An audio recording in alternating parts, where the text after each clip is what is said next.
श्री शिवाय नमस्तुभ्यम। जिसके घर में गंगा जली का जल सूख रहा हो, फिर भर कर लाए, फिर सूख जाता हो।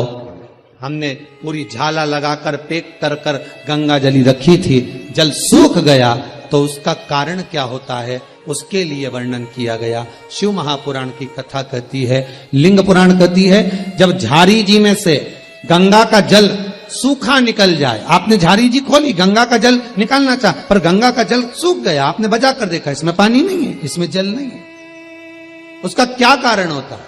गंगा का जल क्यों सूखता है? तुलसी का क्यारा क्यों सूखता है? किस लिए सूखता है? ये बहुत प्रमाणिक चीज है कि गंगा का जल झारी जी में से सूख रहा है, तुलसी का क्यारा बारिश में लगाया, सब अच्छे से लगाया, सब कुछ करा, मालूम पड़े बस 4 महीना ठीक रहा, थोड़ी देर बाद में सूख ही गया। हम तो कहें कितने तुलसी के क्यारे लगा दिए, फिर सूख जाए, बाद में फिर लगाओ, फिर सूख जाए, बार बार लगाया, मांग कर भी लगाया, लोगों से कहकर भी लगाया, पर तुलसी का क्यारा लगता ही नहीं है। हमने लगा कर देखा, फिर सूख जाता है, बड़ी आफत, कहीं दूसरे के यहां से लेकर आओ, फिर लगाओ, फिर सूख जाए। कारण क्या है? क्या कारण?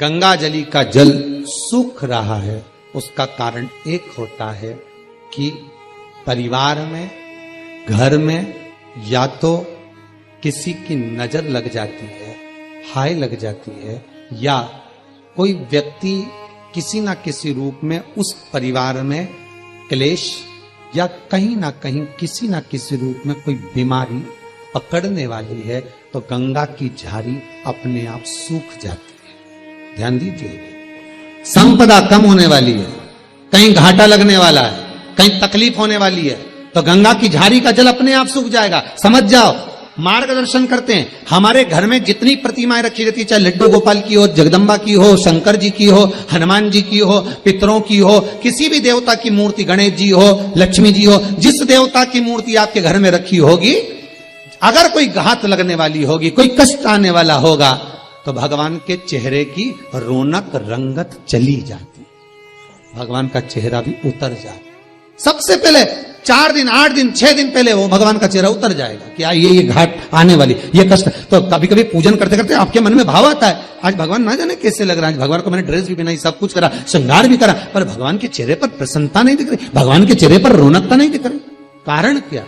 समझ जाओ, फिर सतर्क हो जाओ, भगवान से प्रार्थना करो, बाबा आप ही को संभालना है। गंगा मैया, आपने बता दिया कि घात आने वाली, आपने बता दिया कि कष्ट आने वाला है, पर संभालेगा कौन? गंगा मैया, आप स्वयं आओ, स्वयं संभालो। जिसने रास्ता बताया है उसी को पकड़ लो।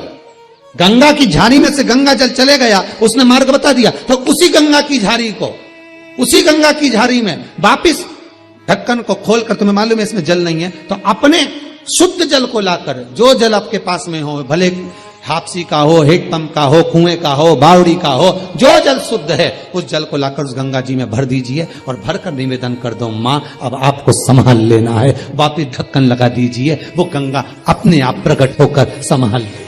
उसको खाली नहीं रखना, उसको खाली नहीं रखा जाता। उससे निवेदन कर कि मां आप, जब घर में परिवार में गंगा जली पूरा उत्सव मनाकर खोलते हो, तो गंगा जली की जो झारी होती है, वो झारी का गंगा जल जब निकल जाता है, तो झारी को अपने घर की बहन बेटी को दे देना चाहिए। घर में खाली झारी नहीं रखा, या तो उसमें जल भर कर रखो। गंगा जल की झारी खाली नहीं होना, उसमें या तो गंगा जल में और गंगा जल मिला दो, और जल मिला दो, दूसरा जल मिला दो, पर उसको भरकर उसमें थोड़ी ना थोड़ी मात्रा जल की होना चाहिए। और अगर नहीं रख सकते तो वो अपनी बहन बेटी को दे दो। फिर बहन बेटी भले अपने घर में खाली भी रखेगी तो उसको दोष नहीं लगता। पर जिसने गंगा जली खोली है, जैसे तुमने गंगा जली खुलवाई, बड़े आराम से खुलवाई, ब्राह्मण का भोजन भी करा, यज्ञ भी करा, अनुष्ठान भी करा, और गंगा जली खोल भी ली, और खोलने के बाद गंगा जल सबको बांटा भी सही, और वो गंगा जली जो खाली हो गई तुमने रख ली, तो वो दोष दे। हाँ, उसमें अगर जल भर कर रख लिया तो दोष नहीं देगी, उसमें थोड़ा सा गंगा जल बचा के रख लिया आपने, थोड़ा जल बचाया आपने, तो वो दोष नहीं देगी, वो आपको सुख प्रदान, वो आनंद दे। शास्त्र कह, भगवान शिव की कथा कह, गंगा जली सूखे तो समझ जाओ कोई कष्ट है। तुलसी का क्यारा, तुलसी का कुंडा, तुलसी का पौधा अगर सूख रहा है, बार बार लगाने के बाद भी सूख गया, पनपता ही नहीं है, कई बार प्रयास कर लिया, समझ लो कोई दोष, कोई दुख, कोई तकलीफ, कोई कष्ट सम्मुख आने वाला। उसको सतर्क रहे, कोई बीमारी कोई रोग गिरने वाला, उसे सतर्क रहे, उसको समझे।